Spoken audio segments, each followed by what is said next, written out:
আজকে রান্না করব গাছ আলু দিয়ে মুরগির মাংস। এটাকে গাছ আলু বলে, বেল আলু বলে, এক এক জায়গায় এক এক নাম এটার। এখন এটাকে ছোট ছোট করে কেটে নেব। কেটে নিয়ে এটাকে সামান্য ভাপ দেব। ভাপ দিয়ে তারপরে রান্না করব। এখানে পেঁয়াজ, এলাচ, দারচিনি দিয়ে পেঁয়াজটাকে ভালো করে ভেজে নেব।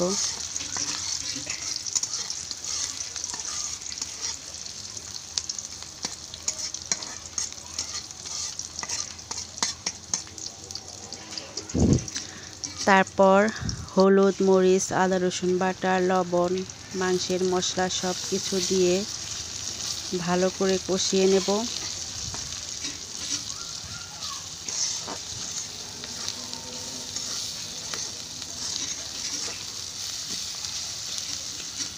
এখানে সামান্য পানি দেব, না হলে পুড়ে যাবে। সামান্য পানি দিয়ে ভালো করে মশলাটাকে কষিয়ে নেব।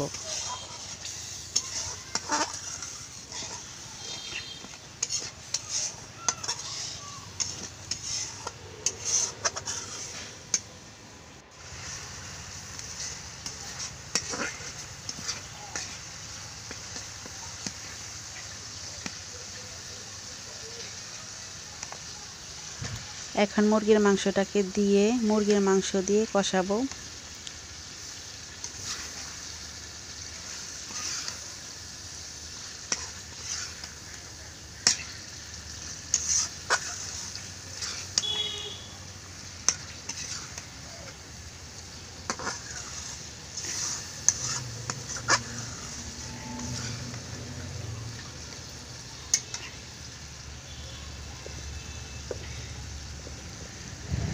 কয়েকটা কাঁচামরিচ ছোট করে কেটে দিয়ে দিলাম।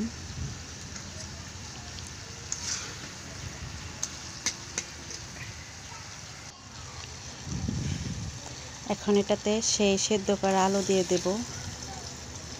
যেহেতু আলুটাকে আমি ভাপ দিয়েছি, সেজন্য আলুটা পরে দিলাম।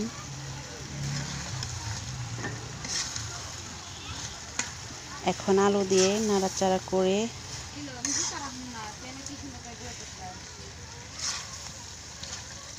এখন এটাকে একটু কষিয়ে নেব।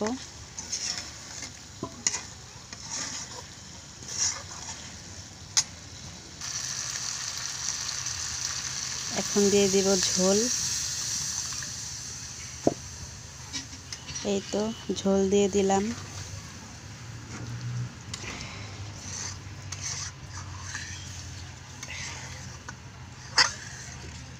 এই আলুটা আমার কাছে অনেক ভালো লাগে।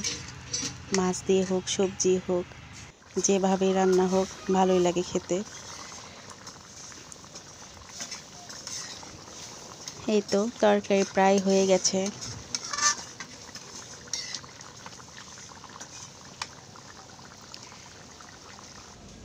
এই তো হয়ে গেছে আমার গাছ আলু দিয়ে মুরগির মাংস রান্না করা।